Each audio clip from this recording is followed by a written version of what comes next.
నమస్కారం. డిఆర్టీవీ న్యూస్ కి స్వాగతం. హెడ్లైన్స్ చూద్దాం.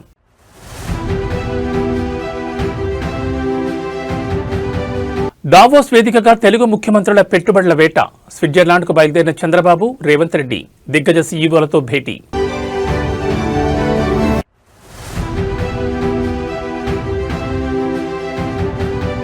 మేడారంలో హైటెక్ నిఘా. తెలంగాణ కేబినెట్ కీలక నిర్ణయాలు. జాతరలో ఏఐ డ్రోన్లు, జియో ట్యాగ్ల నిఘా.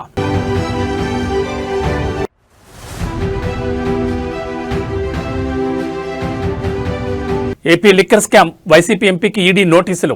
ఈ నెల 23న విచారణకు రావాలని మిథున్ రెడ్డికి ఆదేశం.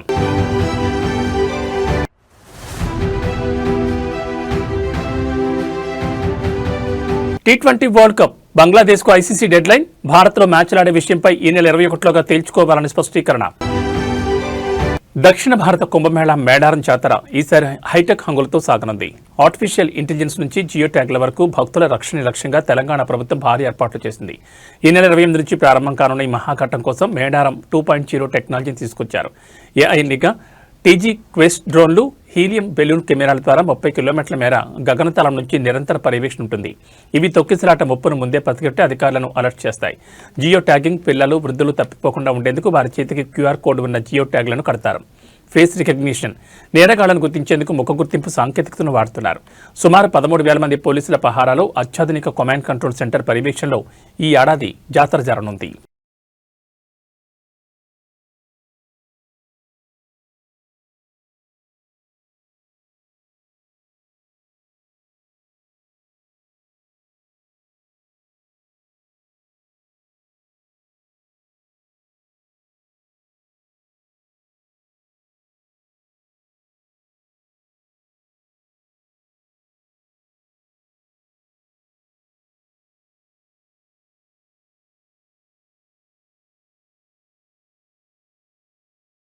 చరిత్రలో తొలిసారిగా మేడారం వేదికగా జరిగిన తెలంగాణ కేబినెట్ భేటీ ముగిసింది. ముఖ్యమంత్రి రేవంత్ రెడ్డి అధ్యక్షతన జరిగిన ఈ సమావేశంలో మున్సిపల్ ఎన్నికలు, గోదావరి పుష్కరాలు, మెట్రో విస్తరణపై ప్రభుత్వం కీలక నిర్ణయాలు తీసుకుంది.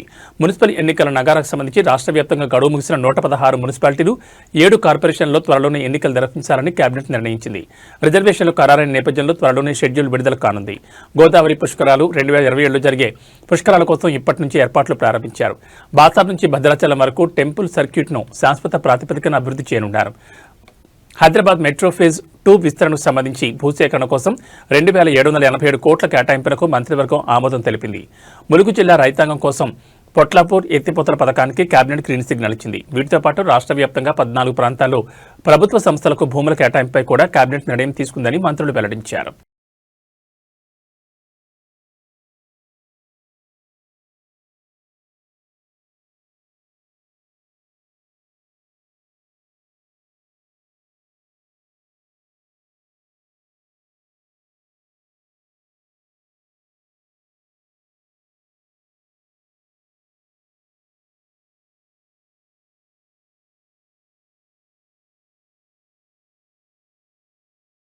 రాష్ట్ర రాజకీయాల్లో పటాన్చెరు ఎమ్మెల్యే మహిపాల్ రెడ్డి వ్యాఖ్యలు పెను సంచలనం రేపుతున్నాయి. తాను కాంగ్రెస్లో చేరి తప్పుడు నిర్ణయం తీసుకున్నానంటూ ఆయన చేసిన వ్యాఖ్యలు ఇప్పుడు హాట్ టాపిక్గా మారాయి. మున్సిపల్ ఎన్నికల సన్నాహక సమావేశంలో తన అనుచరులతో మాట్లాడిన మహిపాల్ రెడ్డి ఆనాటి పరిస్థితుల వల్లే కాంగ్రెస్లో చేరానని, కానీ దానివల్ల నియోజకవర్గానికి కానీ ప్రజలకు కానీ ఎలాంటి ప్రయోజనం చేకూరలేదని అసహనం వ్యక్తం చేశారు. రాబోయే మున్సిపల్ ఎన్నికల్లో బీఆర్ఎస్ అభ్యర్థులను గెలిపించాలని ఆయన కార్యకర్తలకు పిలుపునివ్వడం విశేషం. పటాన్చెరు పరిధిలోని 5 మున్సిపాలిటీల్లో ఉన్న 104 మంది కౌన్సిలర్లను గెలిపించే బాధ్యత కార్యకర్తలపైనే ఉందని ఆయన స్పష్టం చేశారు. మీడియాకు అనుమతి లేని అంతర్గత సమావేశంలో ఎమ్మెల్యే చేసిన వ్యాఖ్యలు బయటకు రావడంతో ఆయన తిరిగి కారెక్కుతారా అనే చర్చ జోరుగా సాగుతోంది.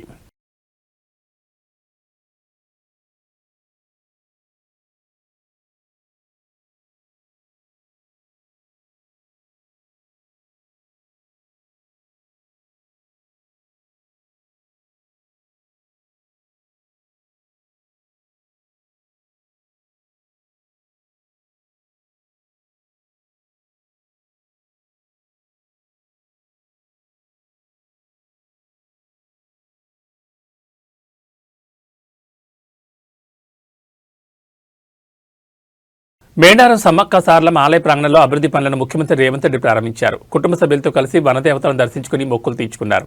251 కోట్లతో ఆధునీకరించిన గద్దెలు ఆలయ ప్రాంగణాన్ని సీఎం ప్రారంభించారు. ఈ సందర్భంగా అభివృద్ధి పనుల పైలాన్ని ఆవిష్కరించారు. తన మనవడితో కలిసి అమ్మవార్లకు నిలువెత్తు బంగారాన్ని సమర్పించి ప్రత్యేక పూజలు నిర్వహించారు. ఈ కార్యక్రమంలో డిప్యూటీ సీఎం భట్టి విక్రమార్క, మంత్రులు సీతక్క, పొంగులేటి శ్రీనివాసరెడ్డి సహా పలువురు ప్రజాప్రతినిధులు పాల్గొన్నారు.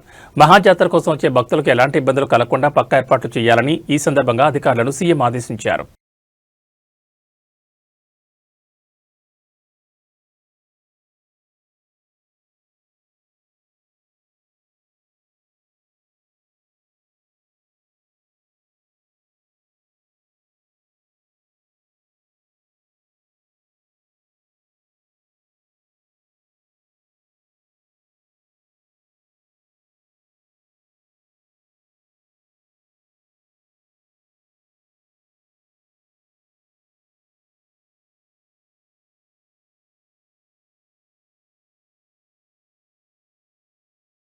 తెలుగు రాష్ట్రాలకు భారీగా పెట్టుబడులను రాబట్టడమే లక్ష్యంగా ముఖ్యమంత్రులు చంద్రబాబు నాయుడు, రేవంత్ రెడ్డి స్విట్జర్లాండ్ పర్యటనకు బయలుదేరి వెళ్లారు.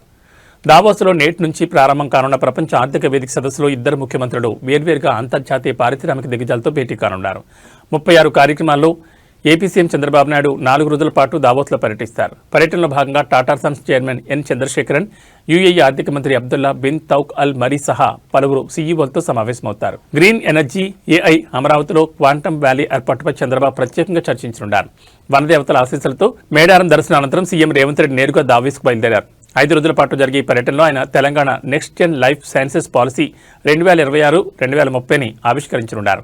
ఏఐ ఇన్నోవేషన్ హబ్, తెలంగాణలో ఆర్టిఫిషియల్ ఇంటెలిజెన్స్ హబ్ ఏర్పాటు, మూసీ పునరుజ్జీవం, ఫ్యూచర్ సిటీ ప్రాజెక్టులకు పెట్టుబడులే లక్ష్యంగా మంత్రి శ్రీధర్ బాబుతో కలిసి సీఎం రేవంత్ చర్చలు జరుపుతారు. 2 రాష్ట్రాలు ఈసారి లక్షల కోట్ల రూపాయల పెట్టుబడులే లక్ష్యంగా గ్లోబల్ ఇన్వెస్టర్ల ముందుకు వెళ్తున్నాయి. దావోస్ వేదికగా కుదిరే ఒప్పందాలు తెలుగు రాష్ట్రాల ఆర్థిక పురోభివృద్ధికి ఎలా దోహదపడతాయో వేచి చూడాలి మరి.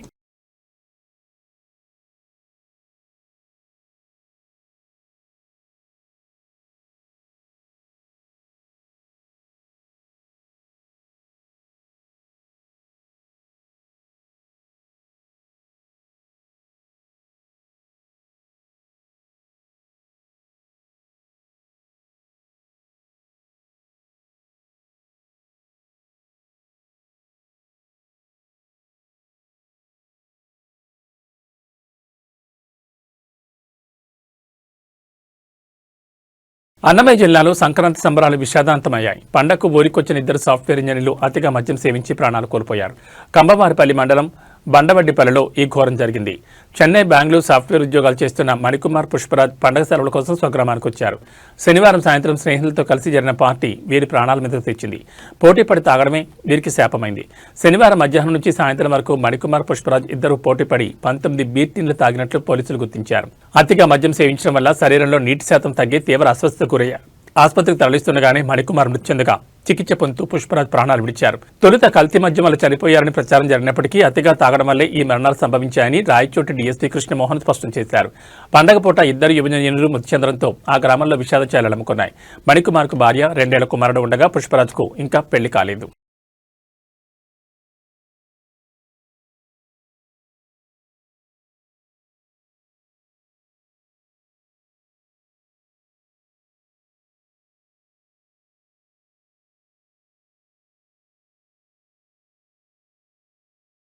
పల్నాడు జిల్లా గురజాల నియోజకవర్గంలో వైసీపీ కార్యకర్త మంద సల్మాన్ హత్య రాష్ట్ర రాజకీయాల్లో వేడి పుట్టిస్తోంది.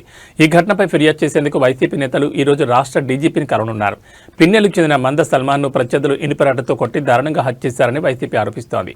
ఈ ఘటనపై చర్చించేందుకు అపాయింట్మెంట్ కోరుతూ వైసీపీ ఎమ్మెల్సీ లేళ్ల అప్పిరెడ్డి డీజీపీకి లేఖ రాశారు. గ్రామం విడిచి బయట తలదాచుకుంటున్న సల్మాన్ తన భార్యను కలిసేందుకు పిన్నెలకు వచ్చిన సమయంలోనే ఈ దాడి జరిగినట్లు సమాచారం. రాష్ట్రంలో శాంతి భద్రతలు పూర్తిగా దిగజారాయని, ముఖ్యంగా దళిత కార్యకర్తలకు రక్షణ కరువైందని లేళ్ల అప్పిరెడ్డి విమర్శించారు. ఈ కేసులో నిందితులను త్వరగా గుర్తించి కఠినంగా శిక్షించాలని, బాధితులకు న్యాయం చేయాలని వైసీపీ బృందం డీజీపీని కోరనుంది. ఈ హత్యోదంతో పల్నాడు జిల్లాలో ఉద్రిక్త పరిస్థితులు నెలకొన్నాయి.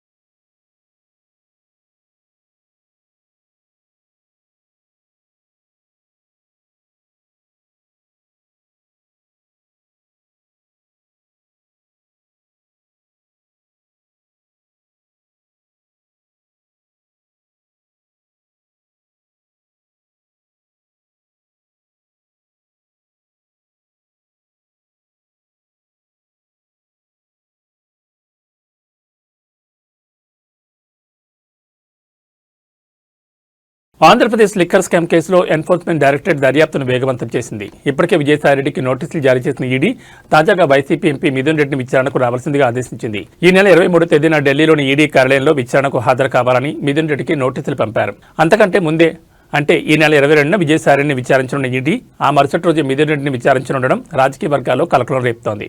గతంలో ఇదే కేసులో మిథున్ రెడ్డిని సిట్ అరెస్ట్ చేయగా ఆయన రాజమహేంద్రవరం జైల్లో రిమాండ్ ఖైదీగా ఉండి బెయిల్పై విడుదలయ్యారు. ఇప్పుడు ఈ కేసులో మనీ లాండరింగ్ కోణంలో ఈడీ లోతుగా విచారించే అవకాశం ఉంది. వరుసగా ఇద్దరు కీలక వైసీపీ నేతలకు ఈడీ నోటీసులు అందడంతో ఏపీ రాజకీయాలు మరోసారి వేడెక్కాయి.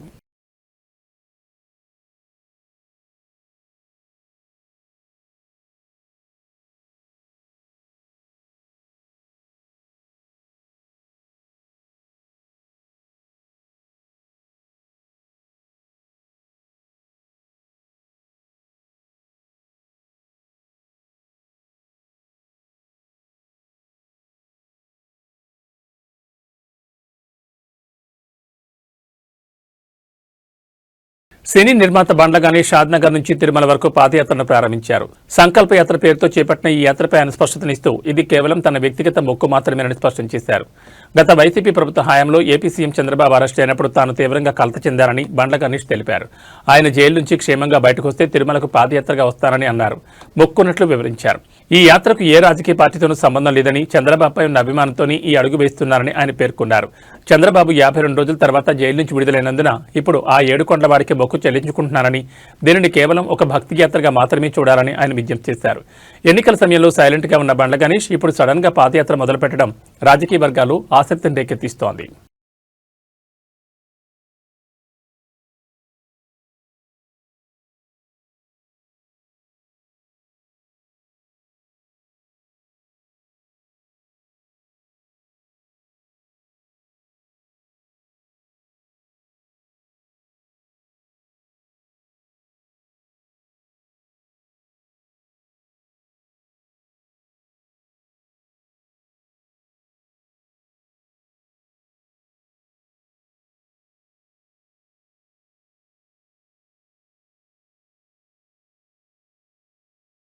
మెగా ఫ్రెండ్స్ వరుణ్ తేజ్ పుట్టినరోజు సందర్భంగా ఆయన అభిమానులకు అదిరిపోయే అప్డేట్ అందింది. వరుణ్ తేజ్ మెర్లపాక గాంధీ కాంబినేషన్లో తెరకెక్కుతున్న క్రేజీ ప్రాజెక్ట్ టైటిల్ మరియు గ్లిమ్స్ ను చిత్ర యూనిట్ అధికారికంగా విడుదల చేసింది.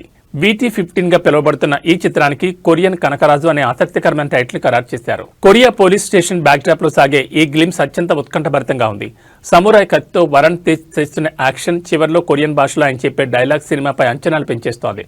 ఇది ఒక ఇండో కొరియన్ హర్రర్ కామెడీగా రూపొందుతోంది. తమను సంగీతం అందిస్తుండగా ఫస్ట్ ఫ్రేమ్ ఎంటర్టైన్మెంట్స్ ఈ చిత్రాన్ని నిర్మిస్తోంది. హైదరాబాద్, కొరియాలో షూటింగ్ పూర్తి చేసుకుని ఈ సినిమాను 2026 వేసవిలో విడుదల చేసేందుకు ప్లాన్ చేస్తున్నారు. ఈ మెగా అభిమానులకు ఈ కొరియన్ కనకరాజు సరికొత్త కిక్ ఇవ్వడం ఖాయంగా కనిపిస్తోంది.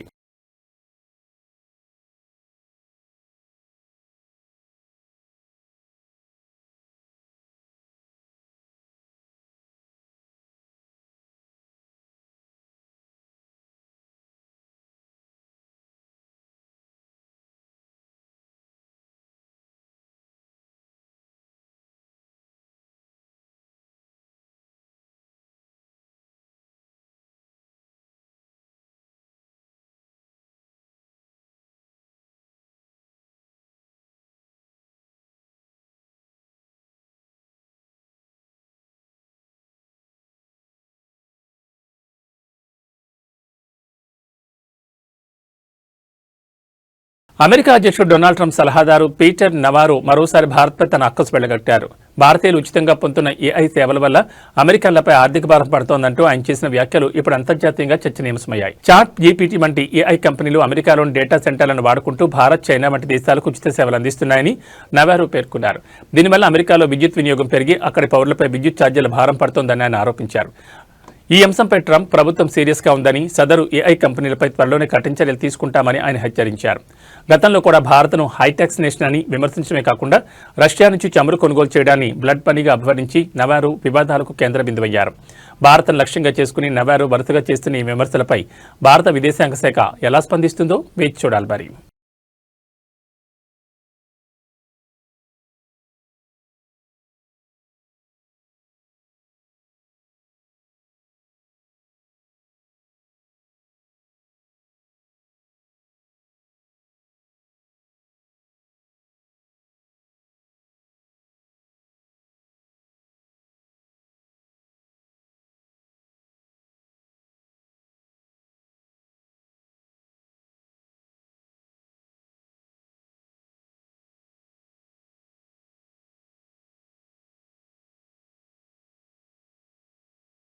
భారత్ శ్రీలంక వేదికలుగా జరగనున్న ఐసీసీ టీ20 ప్రపంచ కప్లో బంగ్లాదేశ్ జట్టు భాగస్వామ్యంపై సందిగ్ధత కొనసాగుతోంది. ఈ క్రమంలో బంగ్లాదేశ్ క్రికెట్ బోర్డుకు ఐసీసీ కీలక గడువు విధించింది. భారత్లో మ్యాచ్లాడే విషయంపై ఈ నెల 21లోగా తుది నిర్ణయం చెప్పాలని ఐసీసీ డెడ్లైన్ విధించింది. షెడ్యూల్ మార్పుకు ఐసీసీ ససేమిరా అంటోంది.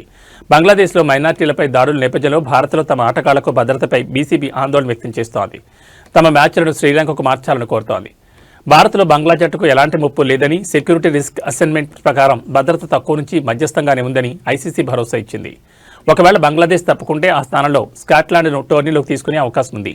షెడ్యూల్ ప్రకారం ఫిబ్రవరి 7న కోల్కతాలో వెస్టిండీస్తో బంగ్లాదేశ్ తొలి మ్యాచ్ ఆడాల్సి ఉంది. మరి ఈ నెల 21లోగా బీసీబీ ఎలాంటి నిర్ణయం తీసుకుంటుందో చూడాలి. మరి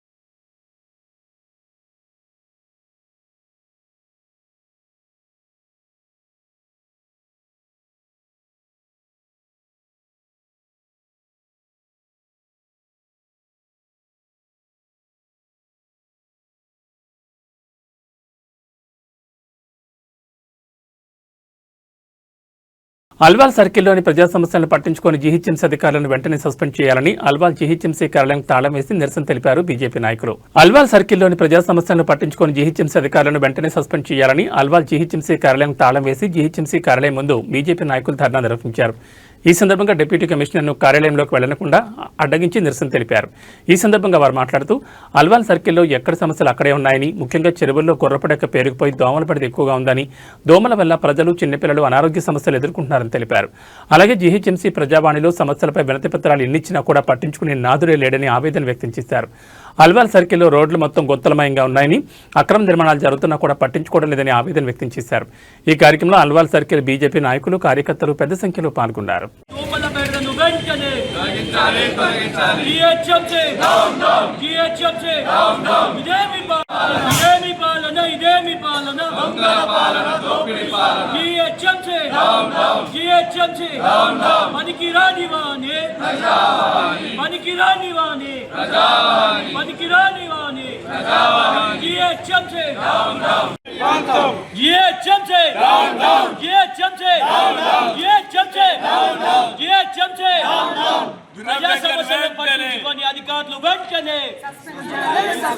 ప్రజా సమస్యలను పట్టించుకొని అధికారులు వెంటనే ప్రజా సమస్యలను పట్టించుకొని అధికారులను వెంటనే జీహెచ్ఎంసీ ప్రజా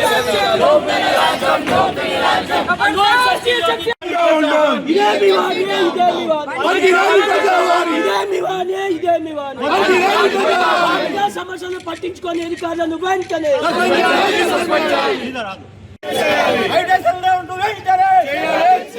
ప్రజా సమస్యలను పట్టించుకొని అధికారులను వెంటనే ప్రజా సమస్యలను పట్టించుకొని అధికారులను వెంటనే లోని జీహెచ్ఎంసీ అవినీతి అంతం ప్రజా సమస్యలను పట్టించుకొని జీహెచ్ఎంసీ అధికారులారా ఇదేమి రాజ్యం ఇదేమి రాజ్యం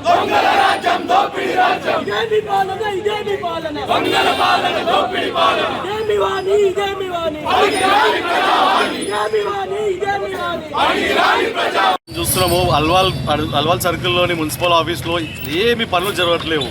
మన దోమల బెడద మొత్తం టూ మచ్ ఉన్నది. మళ్ళీ అల్వాల్లోని ప్రతి చెరువులోని గుర్రపడెక్కలు ఇంతవరకు క్లియర్ చేస్తలేరు. ఎన్నిసార్లు ప్రజావాణిలో ఇచ్చినా కానీ ఏమి పనికిరాని పాలన అయిపోయింది. మన జిహెచ్ఎంసీ కమిషనర్ గారికి ఈరోజు ప్రత్యేకంగా విజ్ఞప్తి చేసుకుంటున్నాం. జిహెచ్ఎంసీ సెంట్రల్ కమిషనర్ గారికి అల్వాల్ సర్కిల్లోని ప్రజా సమస్యలను వెంటనే తీర్చాలని కోరుతున్నాము. అందరికీ నమస్కారం. ఈవేళ మున్సిపాలిటీ ఆఫీస్ ముందుగా మేము ధర్నా చేయడం జరుగుతుంది.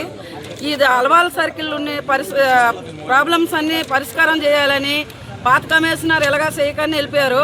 కొత్త వాళ్ళు వచ్చారు, వాళ్ళు కూడా పట్టించుకొని మా బాధలన్నీ పట్టించుకుంటారని, మా బాధలన్నీ తీరుస్తారని ఈ అల్వాల్ మన బుల్లారంలోన సెలెక్ట్ ఆఫీస్ నుంచి బుల్లారం బజార్ వరకు రోడ్డు వర్షం వచ్చిందంటే అది ఒక గుండంలా తయారైంది. అలవాల్ హైటెన్షన్ రోడ్లో కూడా ఇక్కడ మొదలు పెడితే లాస్ట్ వరకు గుంతలు నీరు నిండిపోయి ఉన్నది. పిల్లలకు తీసుకొని వెళ్ళిన మా మహిళలు, బళ్ళతోని పిల్లల స్కూల్ నుంచి తీసుకొచ్చిన మహిళలు పడిపోవడం జరుగుతుంది.